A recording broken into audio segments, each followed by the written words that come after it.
Hello friends, कैसे हैं आप। मेरा नाम है दीपक और आपका हमारे चैनल फन विद दीपक में स्वागत है। इस वीडियो में आज बायो प्रोसेस इंजीनियरिंग के एक topic batch operation of mix reactor के बारे में बात करूंगा। तो चलिए वीडियो को स्टार्ट करते हैं और प्लीज़ वीडियो के एंड तक हमारे साथ बने रहिएगा। अगर इस वीडियो में दी गई जानकारी आपको अच्छी लगे तो प्लीज़ इस वीडियो को लाइक करना, शेयर करना और हमारे चैनल को सब्सक्राइब करना। तो चलिए स्टार्ट करते हैं। हेलो फ्रेंड्स, इस वीडियो में हम batch operation of mix reactor के बारे में बात करेंगे, जिसमें enzyme reaction during batch operation, जिसके अंदर हम टीबी यानी बैच रिएक्शन टाइम के बारे में बात करेंगे। बिकॉज टीबी यानी batch reaction time is the time which is required to convert the certain concentration of substrate into product. यानी जो टीबी यानी जो बैच रिएक्शन टाइम है, यह वह टाइम है जिस दौरान जो हमारे सबस्ट्रेट की जो कंसंट्रेशन होती है वो प्रोडक्ट में कन्वर्ट हो जाती है। ठीक है दोस्तों, लेकिन batch operation of mix reactor के बारे में पढ़ने से पहले हम microbial growth kinetics, process system और थोड़ा रिएक्टर के बारे में जानेंगे। बात करें रिएक्टर की, reactor is a vessel in which a biological reaction is carry out. अगर आसान शब्दों में कहें, रिएक्टर एक तरह का वेसल्स होता है जिसके अंदर बायोलॉजिकल रिएक्शन अकर होती है, जिस दौरान जो हमारा सबस्ट्रेट है वो प्रोडक्ट में कन्वर्ट हो जाता है वाया सेल बायोमास और एंजाइम। ठीक है दोस्तों, तो रिएक्टर जिसके अंदर बायोलॉजिकल रिएक्शन के दौरान जो हमारा सबस्ट्रेट है वो प्रोडक्ट में कन्वर्ट हो जाता है। तो दोस्तों अब बात करते हैं माइक्रोबियल ग्रोथ काइनेटिक्स और मटेरियल बैलेंस इक्वेशन यानी mass balance equation for ideal reactor operation. दोस्तों ये इक्वेशन क्या कहती है? For a general reaction system we can relates the rate of change of mass of the component in a system to the rate of reaction by using the equation dm upon dt is equal to mi cap minus m naught cap plus rg minus rc।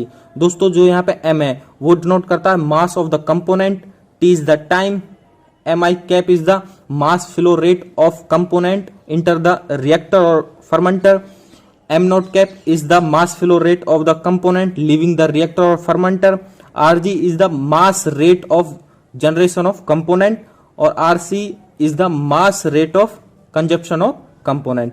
दोस्तों इस equation का हम आगे batch operation of mix reactor में करेंगे TB यानी batch reaction time निकालने के लिए। तो दोस्तों अब बात करते हैं माइक्रोबियल ग्रोथ काइनेटिक्स की। आप फिगर में log x यानी log ऑफ वाइवल सेल कंसंट्रेशन तथा टाइम के बीच में आप ग्राफ देख सकते हैं। दोस्तों जो ये फेज है, ये फेज डिनोट करता है हमारा लैग फेज को। इस फेज के दौरान जो माइक्रोब्स होता है वो डिवीजन नहीं करता, उसका मल्टीप्लिकेशन नहीं होता है, बल्कि वो मीडिया और उसके इन्वायरमेंट के अकॉर्डिंग अपने आप को अडॉप्ट करता है। इसलिए इस फेज को पीरियड ऑफ अडेप्टेशन भी कहते हैं। इस लैग फेज को उसकी काइनेटिक्स से डिलीट नहीं किया जा सकता, बल्कि इसको काफी हद तक कम किया जा सकता है, जिसके लिए एक्टिव स्टार्टर कल्चर और या फिर इनोकुलम का जो वॉल्यूम है वो 3 से 10% तक बढ़ाकर इसको काफी हद तक कम किया जा सकता है। दोस्तों जो ये कर्व है ये डिनोट करता है एक्सेलरेशन फेज को, जिस दौरान जो माइक्रोब्स है उसकी जो है स्लोली ग्रोथ होती है, और ये करता है लॉग फेज यानी एक्सपोनेंशियल फेज को। इस दौरान जो माइक्रोबियल की ग्रोथ है वो एक्टिव होती है, एक्टिव ग्रोथ करता है माइक्रोब्स। और जो ये कर्व है ये डिनोट करता है डीएक्सेलरेशन फेज को। इस फेज के दौरान जो एक्टिव ग्रोथ ऑफ माइक्रोब्स है वो डिक्रीज हो जाती है और वो स्टेशनरी फेज में इंटर करता है।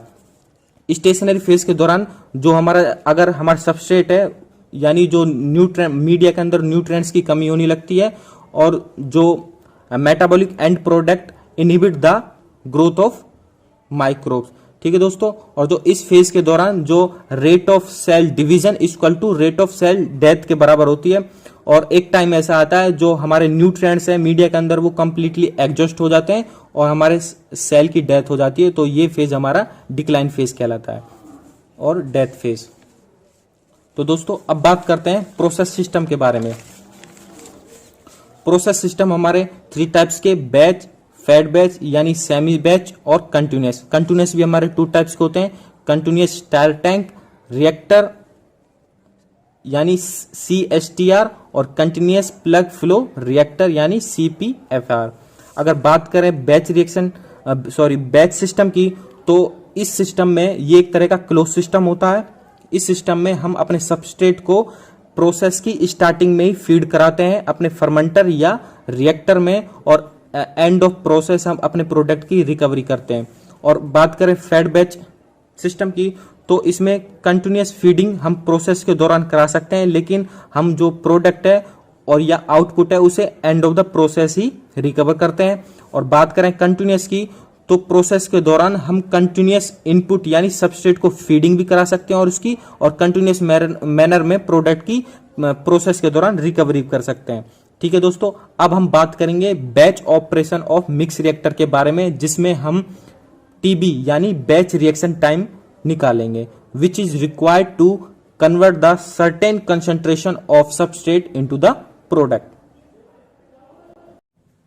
जैसे हम पहले बात कर चुके हैं, जो हमारा बैच ऑपरेशन होता है वो क्लोज सिस्टम में ऑपरेट होता है, जिसमें हम अपने सबस्ट्रेट को फर्मेंटर या बायोरिएक्टर में प्रोसेस की स्टार्टिंग में ही फीड कराते हैं और at the end of the process product की रिकवरी करते हैं। आप फिगर में स्टायर्ड बैच एंजाइम रिएक्टर को देख सकते हैं। अब हम TB यानी बैच रिएक्शन टाइम निकालेंगे with the help of the mass balance equation. This is the mass balance equation dm upon dt is equal to mi cap minus m net cap plus rg minus rc, where m is the mass of the substrate is the time, mi cap is the mass flow rate of the substrate into the reactor, m not cap is the mass flow rate of the substrate leaving the reactor, rg is the mass rate of the generation of the substrate into the reactor, and rc is the mass rate of consumption of the substrate into the reactor। अब इस मास balance equation का हम TB यानी batch reaction time निकालने के लिए करेंगे। But in case of the batch operation, mi cap and m not cap is equal to 0 because there is no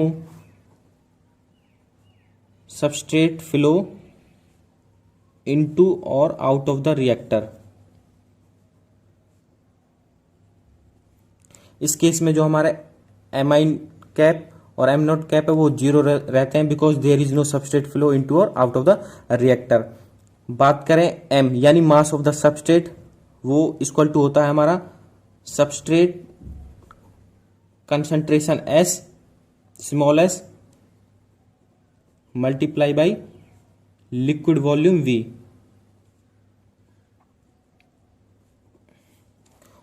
और जो Rg होता है rate of generation of substrate equal to होता है 0 because there is no substrate generation into the reactor, because there is no substrate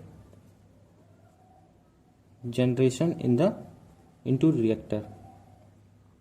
और जो हमारा Rc होता है वो इक्वल टू होता है volumetric rate of reaction small v multiply by liquid volume capital V, liquid volume capital V। अब इन सभी टर्म्स को हम इक्वेशन फर्स्ट में पुट करेंगे। Now we get d, this is the mass of the substrate और it is equal to the substrate concentration S and multiply by liquid volume V upon dt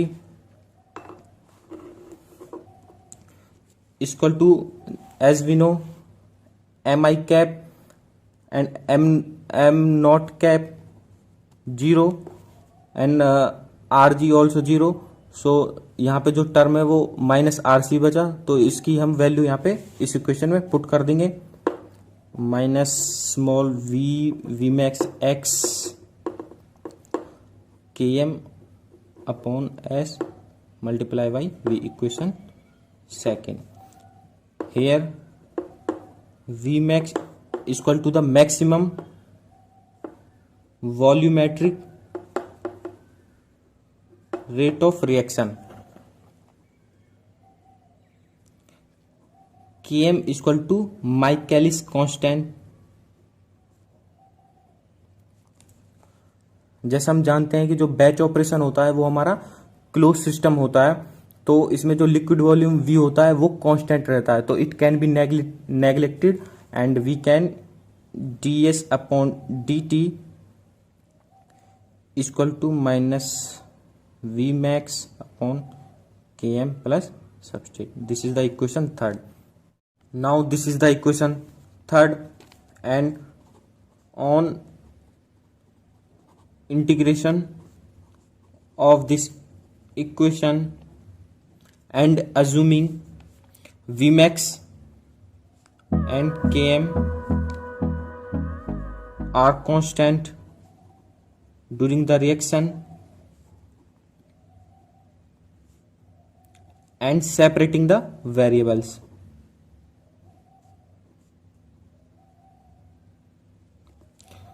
So we get minus integration of dt is equal to integration of Km plus substrate concentration S upon Vmax into ds. This is the equation 4. Now on integration with initial condition, and condition is that when S is equal to S naught, this is the initial concentration of the substrate at T is equal to 0. So we get Km upon V max log of S naught upon SF. This is the final concentration of the substrate plus S naught minus SF upon V max. This is equal to TB, means batch reaction time. This is the equation 4. So this is the batch reaction time which is required to convert the certain concentration of the substrate into the product. So reaction with immobilized enzyme. So immobilized enzyme is an enzyme that attached to the inert or insoluble material and used for the industrial purpose for the larger production of the product through the biosynthesis.